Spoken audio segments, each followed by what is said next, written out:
হুজুর, এই যে আপনার দুপুরের খাবার, আর এই যে এই টাকাটা মসজিদে দান করেন।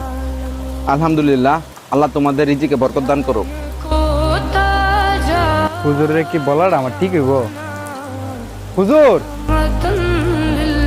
হুজুর, আপনার সাথে আমার একটু কথা আছে। হ্যাঁ, কি কথা বলো? হুজুর, অনেককে আমি জিজ্ঞেস করছি, কেউ আর মন মতো আমার প্রশ্নটার উত্তরটা দিতে পারলো না, তাই ভাবলাম আপনাকে একটু জিজ্ঞেস করি। কি সমস্যা?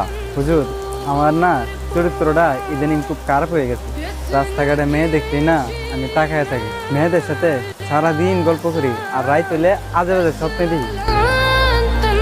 নাউজুবিল্লাহ, আস্তাগফিরুল্লাহ। হুজুর, এমন অবস্থা হয়েছে, নিচের গণির দিকে তাকাইলেও লজ্জা লাগে। আমি তোমার বিষয়টা বুঝতে পারছি, তুমি আমার সাথে মসজিদে চলো। এখনই যাইতেইব? হ্যাঁ, এখনই। হুজুর, একটা মিনিট দাঁড়ান, আমার বাইক আছে, আমি বাইকটা লই আই। না, দাঁড়াও, হেঁটে যেতে হবে। আচ্ছা চলেন। দাঁড়াও, তোমাদের ঘরে পানি আছে? কলের পানি? হ্যাঁ, কলের পানি, এক গ্লাস নিয়ে আসো। হুজুর, আমি তো জানতে চাইতেছি অন্য বিষয়, তাহলে না পানি দেখিব? যদি সত্যি উত্তর পেতে চাও তাহলে যা বলছি তা করো।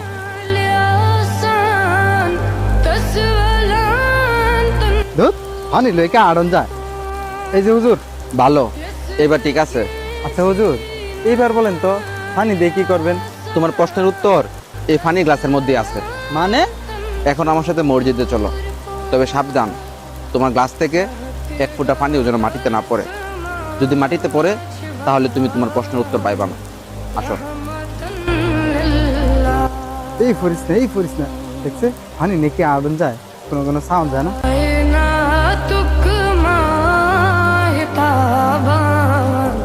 হুজুর, এইভাবে কি পানি নিয়ে আড়ন যায়?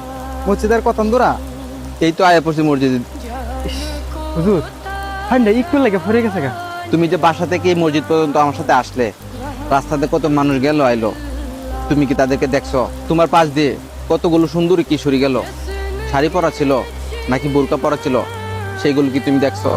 না হুজুর, আমি তো কোনো দিকে খেয়াল করি নাই, আমার তো পানির দিকে খেয়াল আছিল। খেয়াল করো নাই কেন? জানি না হুজুর। কারণ তোমার পুরো নজর ছিল পানির গ্লাসের দিকে, যাতে করে একটা ফোঁটা পানিও মাটিতে না পড়ে। আর গ্লাসের দিকে নজর থাকার কারণেই রাস্তাতে কত সুন্দরী মেয়ে গিয়েছে, শাড়ি পরে গেছে নাকি বোরকা পরে গেছে, এগুলো তুমি খেয়াল করো না। এই গ্লাসটাই হচ্ছে তোমার দুনিয়া জীবনের আমানত।